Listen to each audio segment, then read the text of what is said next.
You know, I flash you with my underwear all the time because I don't have hips. That's why my stuff hangs down. I'm like the hipless guy. Hi there. So this is a reality version. Well, I guess they're all reality shows. Right now, today is Wednesday, July 26th, because the Wooddale gig I'm going to be playing in Wooddale, Illinois, this Friday night, the 28th, from 9 to 11, is coming up. So I'm sitting here at my drums. I got to make sure. The big thing I have at 48, is my stamina for this show, okay? The one I played a couple weeks ago, which there's no real footage of, which I'm gonna put the whole clip of footage I have in this video. Okay? In fact, let's put it right now.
There it was.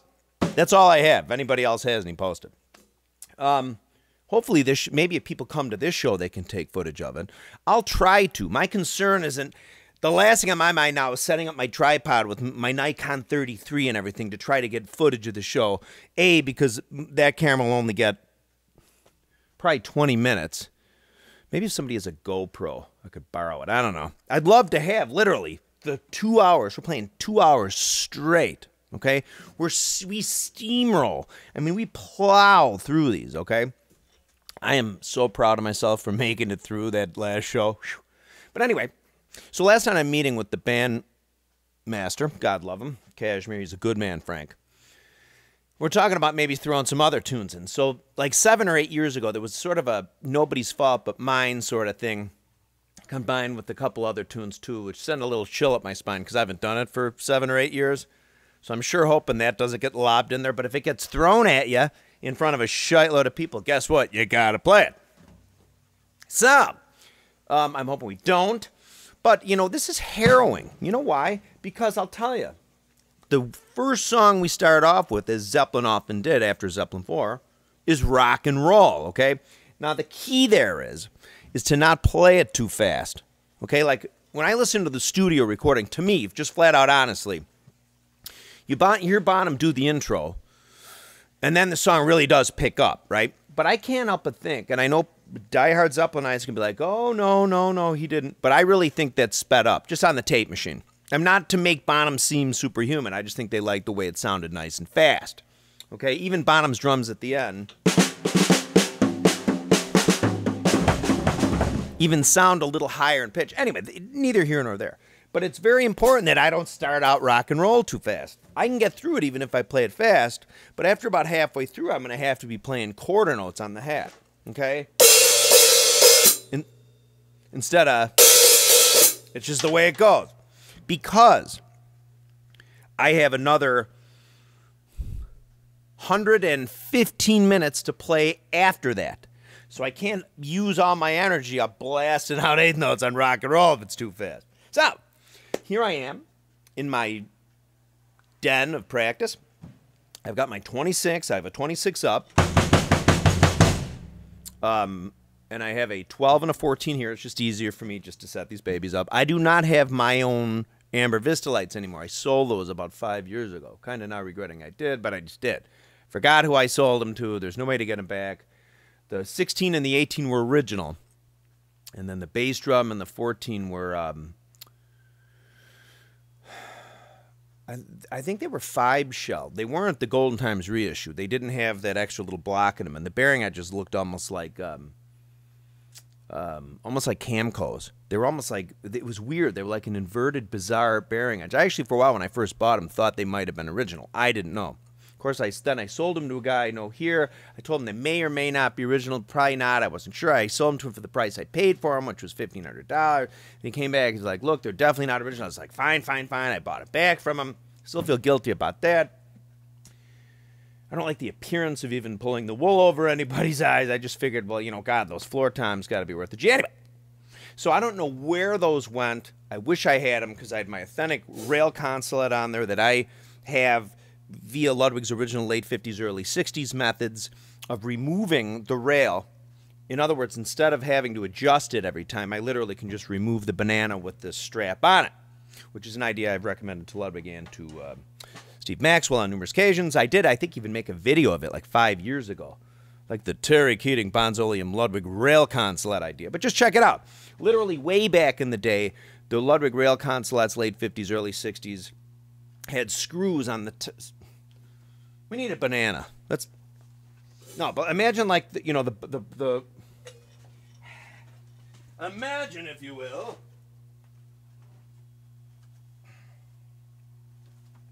this, because this is what it is. Again, Steve Maxwell or Ludwig, you'll see here back in the late 50s into the early 60s, maybe 63, there were screws here to be permanently mounted on, but the screw was there. But then later on what they did is they got rid of that. You'll see on the later bananas that is smoother. There's no screw or hole.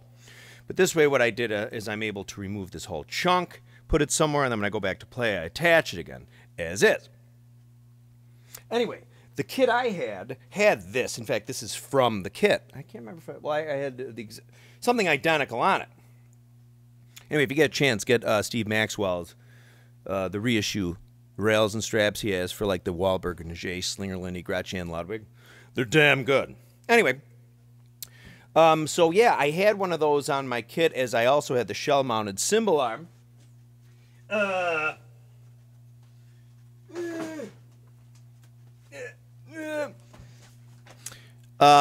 But now this kit that what I do is I use the Band King's Frank's KASHMIR's drums, okay? So it's the 26 by 14, 10 by 14, 16 by 16, 16 by 18, which actually somebody in Indiana made back in like the late 80s. Some guy figured out how to make these shells. He made those. So there is a Ludwig badge, I think, on the bass drum, but on the other ones just have grommets. So I get to play those. There is a crack in the 10 by 14 inch rack tom. So the rack tom will be mounted on a snare stand a la Thermogloss times for Bonzo, just the way it is. Till I was gonna fix it for him, put the rail on and stuff, but since the cracks in the shell, there's no integrity to the shell to be held even by the mount. Anyway, so that's gonna happen. Anyway, so I'm doing this Wooddale gig. I'm making sure trying to make sure my stamina is up.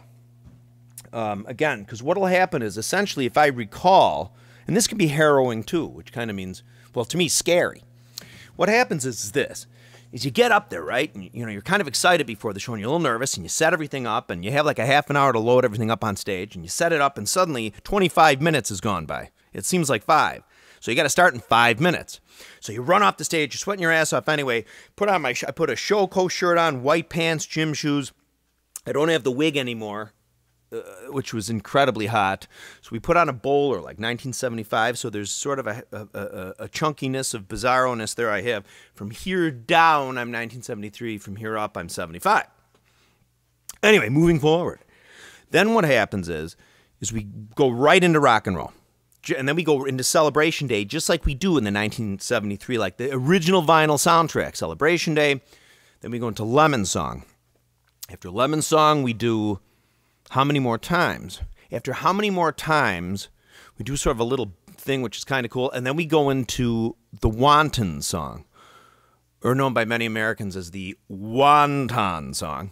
After Wanton, we do, I think we do Over the Hills and Far Away. I'll double check that. So anyway, I hope everything's good with everybody.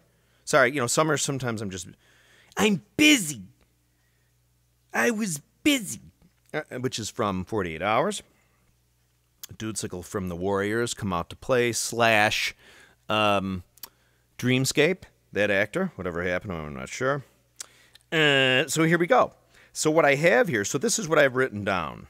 And by the way, I got to tell you, at this last show when we were playing in Park Ridge, I think during Stairway to Heaven, before, like, when I get, like, that 4-minute break before the drums come in Stairway to Heaven, I was actually on my phone. I think people thought I was being unprofessional and texting from the drum stand in the audience when, in fact, I was looking for the effing set list on my phone. Because I'm a skull. I didn't have it brought up. All right. So, this is what's going to happen at Wooddale. Rock and roll. Celebration Day. Lemon. How many more times? Whoops. Son of a buck. Well, that's not correct. Oh, no, yeah, there we go. Wanton, Hills, then Moby. So Moby's like 7 or 8. Remember, rock and roll, which just totally destroyed my right arm. Probably at that point, 45 minutes before almost an hour. Then I have to do Moby Dick. I'm very proud of myself for doing that. And then we go into The Song Remains the Same, live version. Then we do Stairway to Heaven, like the live version, 1973 iconic. Then we do a little acoustic thing with Frank. God love him. He does like White Summer, Black Mountain, Tide, Black Mountain. Then Kashmir. Then Jamaica, little Livin' Lovin', Communication Breakdown. We do some of the live Dazed. We'll probably do Custard Pie. I think he might do Battle of Evermore. Might do Brawner Stomp. Heartbreaker. Blasting this Since I've Been Loving You. Whole Lot of Love. And then we also might do, I think we might do Ramble On, Immigrant Song. Anyway, now I'm going to tell you something. I'm a middle-aged guy from the suburbs. I'm just like you. You know what I mean? I wasn't, John Bonham wrote all the stuff he played, right? Plus, when he first started in Zeppelin, I want to say he was probably 20, right? I'm 48. In fact, I'm 16 years older than Bonham ever lived to be. So it really does take a physical toll. So I will say this. Maybe this is just me trying to get off the hook for if you're at the show at Wooddale and you see me playing quarter notes on the hat and rock and roll, it's because I'm trying to make sure I can play everything else in the other hour and 55 minutes. Not good, play it good or well, but play it. Do you know what I'm saying? Because this is almost like, it's almost like climbing a mountain in a way. Now, even though if you mess up and you fall off the mountain, you're dead. If I'm playing the show, I mean, the down, well, I guess you could hurt yourself. I could blow my arm out or something. But literally would just stop like halfway through Celebration Day and be like, I need a break, man. In front of people, fans. That'd be pretty embarrassing. So it is very, it's nerve-wracking. So anyway, I'm doing my due diligence. Got to get everything up and running here. I will go with my 505 crash model as my crash. And on my right side, I use my 505 20-inch medium. Okay?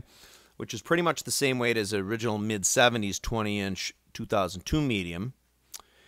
Which I actually think sounds better. The 505s, I think, are a superior sounding B8 alloy cymbal. I said it! As compared to the 2002s. In general, I've said this before for the past trillion years, even before the internet came along.